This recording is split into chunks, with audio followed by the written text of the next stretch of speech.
হযরত ফুজাইল ইবনে আয়াজ রাহমাতুল্লাহি আলাইহি আরবের একজন বড় সাংঘাতিক ধরনের ডাকাত ছিলেন। কি ছিলেন? ডাকাতের সর্দার। তবে ওনার কিছু অভ্যাস ছিল ভালো। ধনীদের বাড়ি ডাকাতি করতেন, গরিবদের বাড়ি লুকাইয়া ভিতর ফেলাইয়া চলে আসতেন। ধনীদের বাড়ি ডাকাতি করতেন, গরিবদের বাড়ি যাইয়া না বলেই সোনার উপর থইয়া নিজে কোনো গরবারি করতেন না। ছিলেন মুসলমান, এটা ওনার কাজ ছিল। ডাকাতি করার জন্য রওনা হয়েছেন রাত্রের অন্ধকারে। বাহিনীকে বসাইলেন, বললেন আমি একটু এলাকাটা দেখে আসি। উনি এলাকা দেখতে যা একা একা রাতের অন্ধকারে একটা আওয়াজ শুনতে পাইলেন। ওই আওয়াজের দিকে উনি হাঁটলেন। হাঁটলে যাইয়া দেখলেন যে ওইখানে একটা বস্তি আছে, খুব গরিব মানুষের বসতি। আর ওই বসতির একটা কুড়ের ঘর থেকে একটা কুড়ের, আমাদের দেশে কি হয়, কি জাত ঘর হয়, সোনবাসের ঘর তো দামি জিনিস বেটা।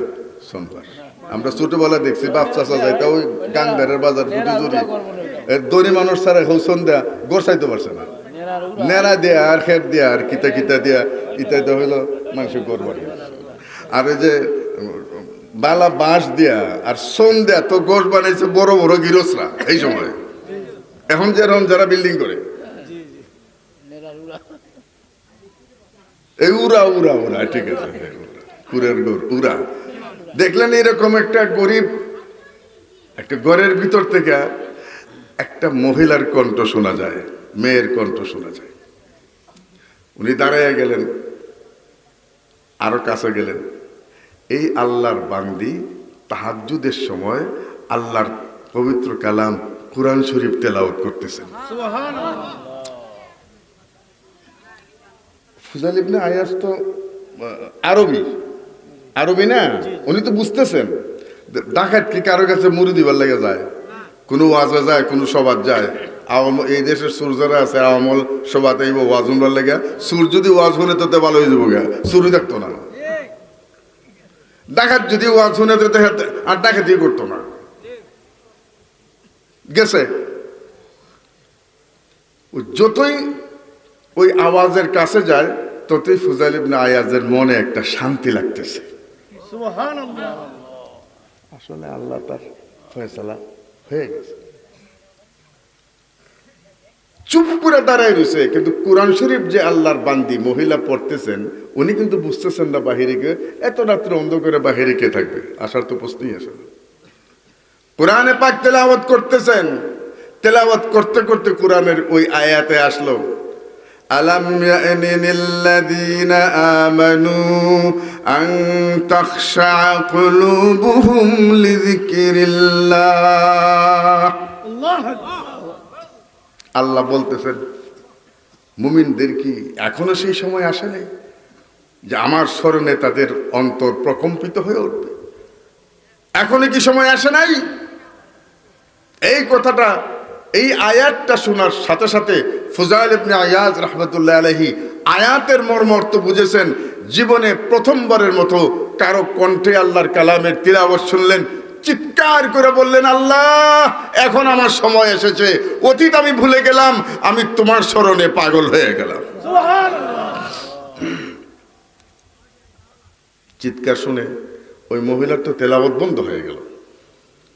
উনি কাঁদতে কাঁদতে রওনা হয়েছেন, কাঁদতেছেন।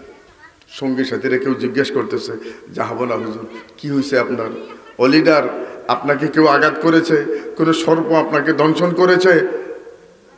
কোন হিংস্র পশু আপনাকে আক্রমণ করেছে? ফুজাইল ইবনে আয়াজ রাহমাতুল্লাহি আলাইহি বলেন, এই আমার সঙ্গী সাথীরা,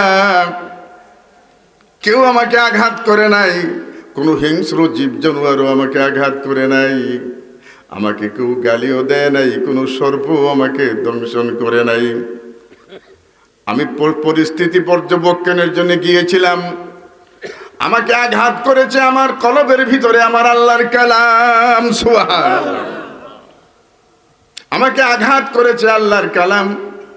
এই মুহূর্ত থেকে আমি তোমাদের আর কোনো নেতা নই, সর্দার নই, লিডার নই। তোমরা যার যার পথে চলে যাও, আমি আবার আল্লাহর পথে চলে গেলাম। মুহূর্তের ভিতরে ডাকাতি বা ছাইরা দিলেন।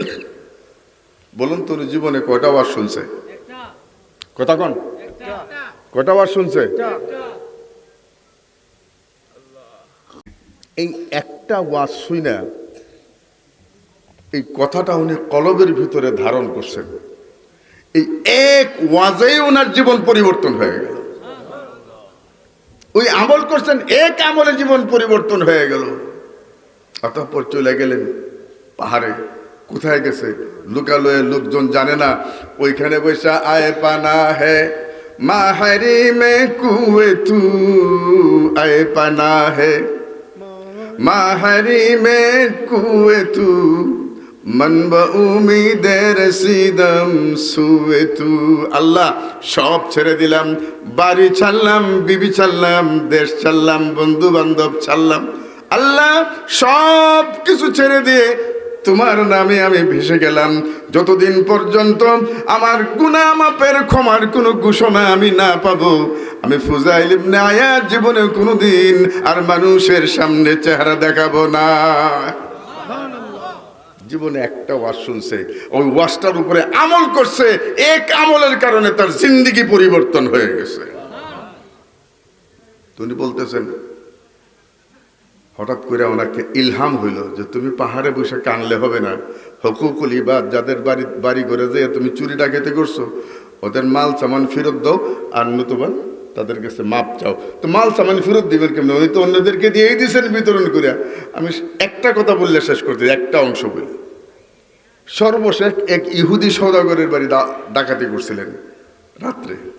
উনি পাহাড় থেকে নামবা ইহুদির বাড়িতে গেছেন। ইহুদি বাড়িতে আসুনি? ইহুদি আসলে বাড়িতে আছে। কে তুমি? আমি ফুজাইল। ইহুদি তো ভয়ে কাঁপতেছে। দুই দিন রাত্রে আমার বাড়ি ডাকাতি ঘুরে গেছে, সম্পদ নিয়ে গেছে ঠিক, কিন্তু আমাকে পায় না, এই জন্য আমাকে মারতে পারে নাই। আজকে দিনের বেলায় আসছে, মতলব খারাপ। রাত্রে সম্পদ নিয়ে গেছে, আমি বেঁচে আছি, দিনের বেলায় আসছে আমার দিকে শুনতে। আয় ইহুদি, দরজা খোলো। ইহুদি বলে, না। কে তুমি? বলে, আমি ফুজাইল ইবনে আয়াজ, ডাকাত সর্দার। আমি তোমার কাছে মাপ চাইতে আসছি। এটা কি ইহুদি কি এটা বিশ্বাস করার কথা? ইহুদি আত্মগোপনের চেষ্টা করে দরজার লক করে দিয়েছে। ঘরের ভিতর থেকে বলে, ফুজাইল রে, সত্যি যদি তুমি আমার কাছে ক্ষমা চাইতে আইসা থাকো, যাও, বাড়ির বাহিরে কয়েকটি বস্তা রাখা আছে, একটি বস্তা ঘাড়ে উঠাইয়া আমার বাড়িতে পৌঁছে দাও।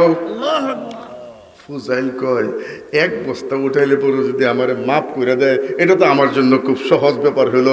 উনি ঘরের বাইরে গেলেন, যা দেখলেন বড় বড় কয়েকটা বস্তা। একটা বস্তা, ডাকাত সর্দার হে জীবনে কোনোদিন বস্তা বসে কামলা দিয়েছে করে বড় কষ্ট করে বস্তাটা উঠাইয়া কোনো রকম নিয়ে এসে, আয় হুদি ভাই, বস্তাটা কোথায় রাখবো? কয়, বারান্দায় রাইখা তুমি বাহিরে যাও। ভয় আছে না? ডাকাত সর্দার বারান্দায় রাইখা বাহিরে যাও। ফুজাইল ইবনে আয়াজ রাহমাতুল্লাহি আলাইহি ওই বস্তা ইহুদির ঘরের কোনায় রাইখা বাড়ির বাহিরে চলে গেলেন। ইহুদি আসলো, দরজা খুললো আর বস্তা খুললো। বস্তা খোলার সাথে সাথে তার দিমাগ পরিবর্তন হয়ে গেল, তার মানসিকতা পরিবর্তন হয়ে গেল, তার ধ্যান ধারণা পরিবর্তন হয়ে গেল। দাঁড়ায়া চিৎকার করে ডাকে, ফুজাইল রে, কোথায় গেছো তুমি? আসো। হযরত ফুজাইল ইবনে আয়াজ রাহমাতুল্লাহি আলাইহি ইহুদির বাড়িতে আবার প্রবেশ করলেন। চায়া দেখেন ইহুদি ওযুর দ্বারায় কাঁদতেছে, দুইটি চোখ ভেবে তার চোখের পানি মাটিতে ঝরতেছে। ইহুদি, আমি তোমার কাছে ক্ষমা চাওয়ার জন্য এসেছি, নতুন করে তোমাকে আঘাত দেওয়ার জন্য আসি নাই। ইহুদি, কেন তুমি কাঁদতেছো? আবারও তোমার কাছে ক্ষমা চাই। ইহুদি বলে, ফুজাইল রে, আমার কাছে আয়। হযরত ফুজাইল ইবনে আয়াজ রাহমাতুল্লাহি আলাইহি নিজেও কাঁদতেছেন, ইহুদির পাশে গেলেন। ইহুদি বলে, ফুজাইল, ঘর বাড়ির পরিচ্ছন্নতার জন্য আমাদের দেশে বলে বিটিরা মাটি দেয়া লেভেনি আরব দেশে মাটি সব জায়গায় পাওয়া যায় না, দূরের থেকে আনে। আয় ফুজাইল, নিজ হাতে মাটি বস্তায় ভরে আমি বাড়ির পিছনে রেখেছি, তুমি বস্তা উঠাইয়া আমার ঘরে যখন পৌঁছে দিয়েছো, আমি বস্তা খুলে চাইয়া দেখি গোটা বস্তার মাটি খাঁটি স্বর্ণে পরিণত হয়ে গেছে।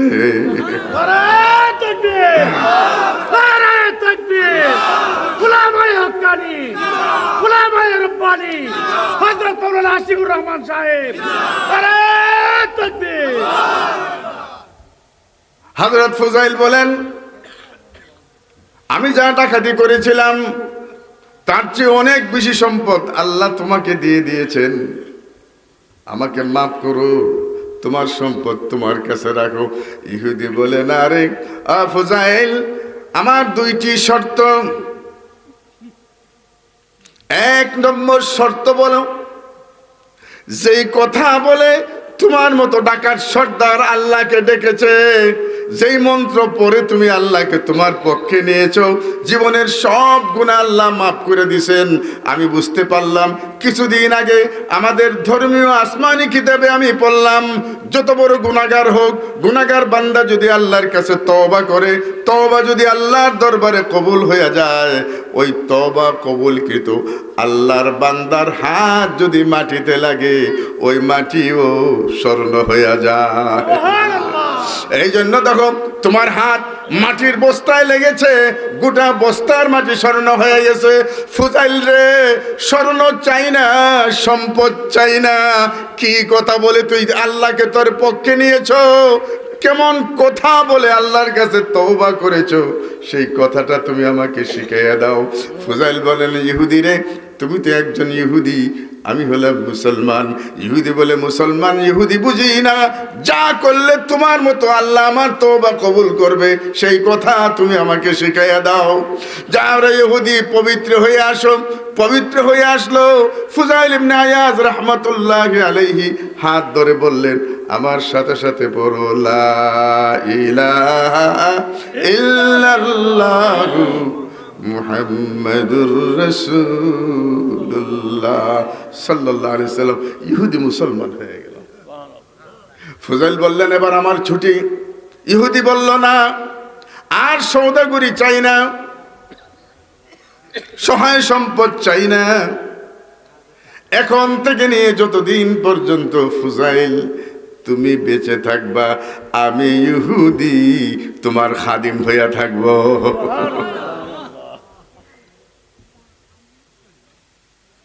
দুজনকে আল্লাহ কবুল করছেন, আর দুজন আল্লাহর ওলি হয়ে গেছেন। ওলামায়ে কেরামের মওজুদ। আমাদের উপমহাদেশের তসউফের 4টা তরিকা আছে। 4 তরিকার ফিল বলে না, 4 তরিকার গুড়ায় এক জায়গায় বসা আছেন হযরত ফুজাইল ইবনে আয়াজ রাহমাতুল্লাহি আলাইহি। এত বড় আল্লাহর ওলি হয়ে গেলেন, কুতুবুল আকতাব হয়ে গেলেন। জীবনে একটা ওয়াজ শুনছেন, আমল করছেন, এক ওয়াজ এক আমলের কারণে আল্লাহ তাআলা জীবনের সব গুনাহ খাতা মাফ করে দিয়া আল্লাহ তার ওলি বানায়া দিয়েছেন। अमल से जिंदगी बनती है जन्नत भी जहन्नम भी, ये खाकी फितरत में ना नारी है ना नूरी। আরে জীবন তো বনবে আমলের দ্বারা, আর আমল যদি না করেন তো এটা একটা মাটির পুতলা। কি দা বানাইছেন? মাটির পুতলা, মাটি দা বানাইছেন।